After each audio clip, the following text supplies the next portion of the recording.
Hey guys, today I want to show you a simple way to fix maple syrup that has crystallized. Now, even if you are measuring your maple syrup and making sure it's at the correct Brix level, sometimes this just happens and it's really frustrating because that's stuck in the bottom of your jar and it's a waste of sap. And I'm just going to show you the really easy way that I figured out how to fix this, and hopefully it will help you out when you inevitably run into this problem too.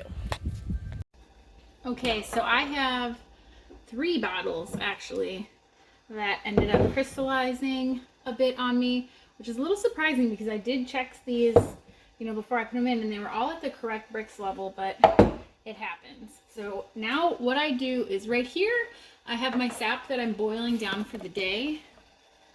And you can see this isn't quite sap, it's still pretty runny. Got quite a bit of boiling left to do, but it's not super water. You'll have to ignore my dirty kitchen because everyone's eating dinner and we haven't cleaned up the house yet for the day. So I'm going to take that sap.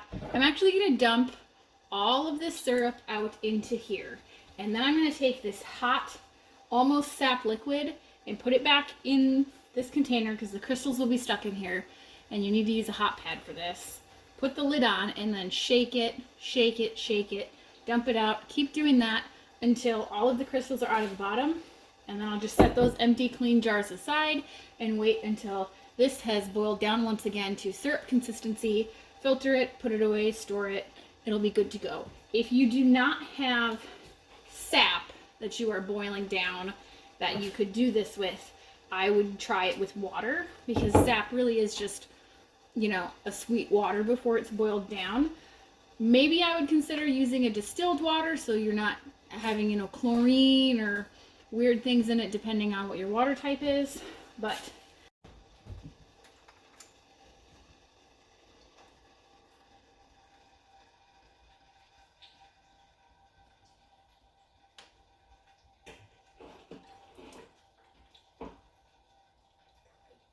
so I've dumped that out.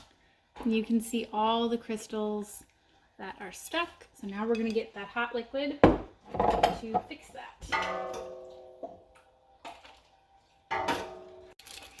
They're kind of breaking up a little bit already. So here's what we're left with. There's no more crystals. That is just foam on the bottom. I might rinse this out with some hot water and then just let it dry out. And it'll be dry before. But that is how you get the crystals out of your bottle. And if you didn't want to reuse those crystals in your syrup, you just wanted to get them out of your bottle at the end of the season, you can use the same thing, boiling water, and then just dump it and get rid of it. But I always feel like it's a better idea to incorporate it right back into what you're boiling down, so it just goes back into your stash. All right, it is the next morning. Here is one of the bottles that I ended up with from the batch yesterday that I had dumped some of that crystallized syrup into. I didn't end up doing all 3 of the crystallized bottles last night because I still had to go in the woods and collect my sap for the night. And I know I'm going to be boiling for the next several days, so I have plenty of time to fix those bottles as well. But this is what you end up with. Super easy way to fix that problem. And if you are wondering how I've ended up with such a beautiful, clear, niter-free, no sugar sand syrup, it's a really easy step that I actually covered in my last maple syrup video that I will make sure to tag in this one so that you guys can check that out.